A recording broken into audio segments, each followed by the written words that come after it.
Саламатсыздарбы? Word боюнча сабагыбызды улантабыз.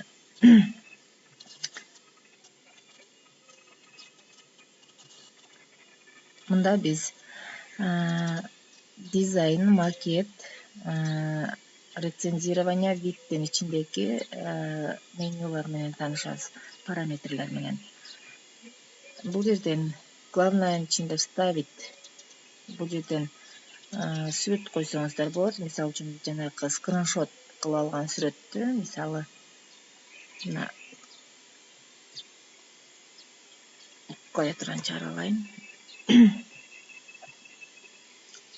Print screen кнопкасы менен биз скриншот кылып алдык экранды.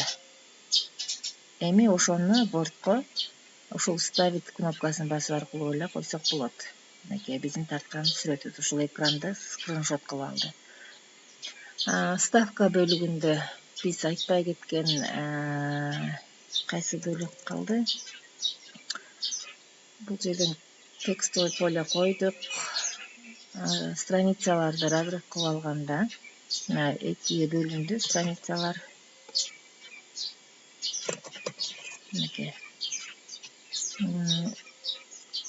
Дизайн бөлүгүндө биз дизайн берип бүттүк, эффектти. Бул жерден дизайн бөлүгүн бүттүк, макет. Бул жерден да разрыв берсеңиздер болот. Мисалы үчүн колонканын түрүн алсаңыздар болот. Бу жерден другие столбцы дегенде, мисалы үчүн резюме жазганда мына колонканын түрүн тандап окей бассаңыздар, мынакей. Биз бул жагы мынакей колонканы бөлгөнүбүздө көзүңүздөр көрүп тургандай эле сол тарапта өлчөм бир аз кичине, оң тарапта чоңураак. Кийинки дагы бул жерден айтпай кеткен, айтып кетиптирбиз. Видти басканда линейка чыгыш үчүн бул жердеги линейка дегенге галочка койсок, мына оң жагында жана өйдө жакта сызгыч чыгат. Сетка койсок, барагыбызга сетка чыгат. Оба навигация. Биз кайсыл жерде иштеп атканыбызды көрсөтөт. Биз линейка эле керек бизге. Ушул бир нече страница болуш үчүн несколько страниц жанына коюлбай аткандар ошол несколько страниц дегенди тандасаңыздар болот. Ошондой эле бул жерден масштабын чоңойтуп кичирейтсе болот. Мисалы үчүн ушул документ чоң болуп, веб документ болуп калды. Чоң болуп, бирок масштабы 100 боюнча эле турат, чоң болуп калды. Ал үчүн бул жерден разметка страницы же болбосо төмөн жактагы ортодогу разметка страницы. Ушул значокторго басканыңыздарда эле кайсы экени жазылып турат. Бул режим чтения. Режим чтения болгондо да ушундай болот. Разметка страница кайтсак, биз жазганга жана мурдакы калыбына келет.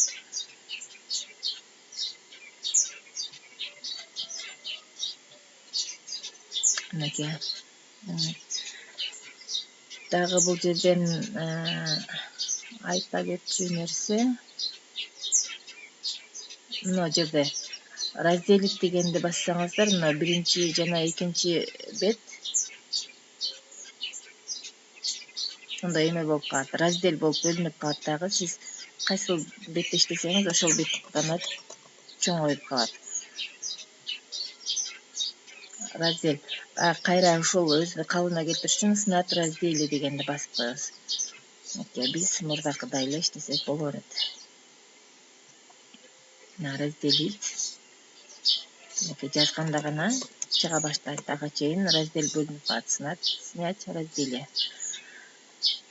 Так, дагы бул жерде айта кетүүчү нерсе. Макросы свойства.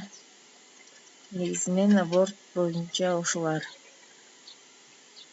Главныйын ичин бүттүк, ставканы бүттүк, дизайнды бүттүк.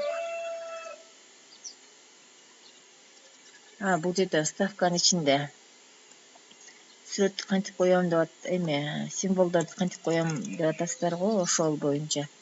Ставка бул жерден уравнение болсо формулалар, баягы математикалык, же болбосо символ. Мисалы үчүн пи же автосумма жана башка. Бул 2πr.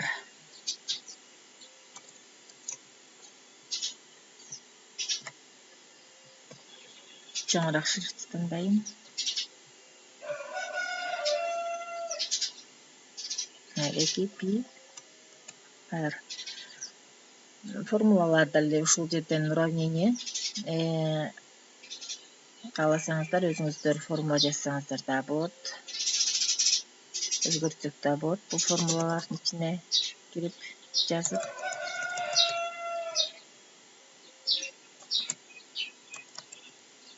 Мисалы үчүн 2ден 3. 3ден 2.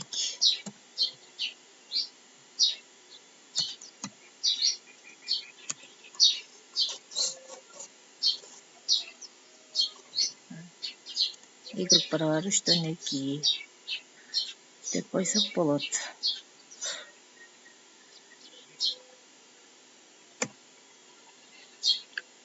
Кааласаңыздар бул жерден өзүңүздөр башка дроп коюшуңуздар мүмкүн, башка формула коюшуңуздар мүмкүн. Жана башка символдор, бул эле символдор эмес, мына другие символы дегенди бассак, мынакей символдун түрлөрү. Биз ушул жерден тандап койсок боло берет.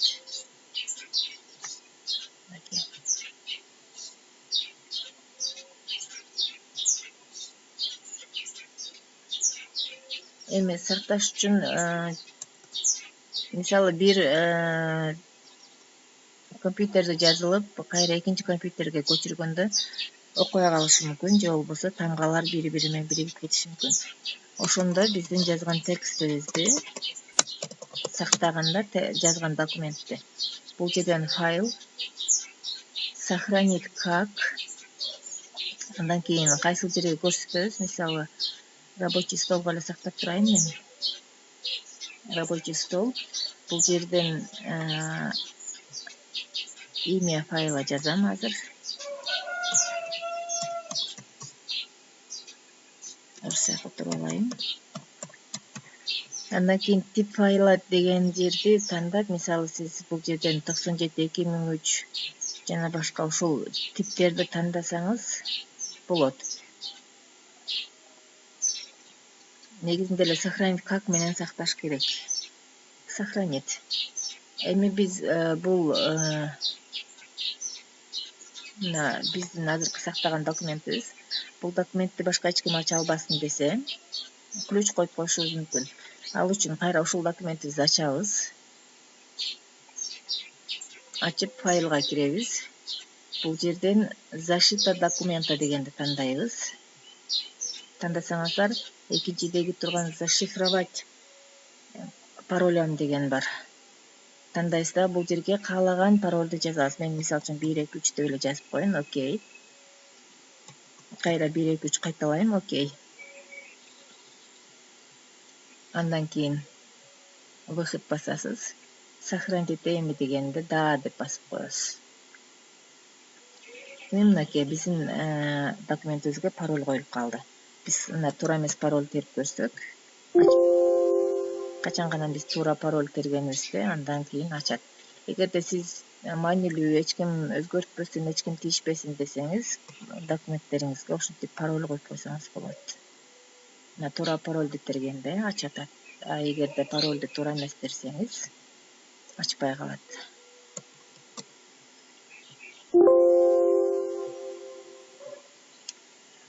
Бүгүнкү сабагыбыз түшүнүктүү эле болду го деп ойлойм. Көңүл бурганыңыздарга рахмат.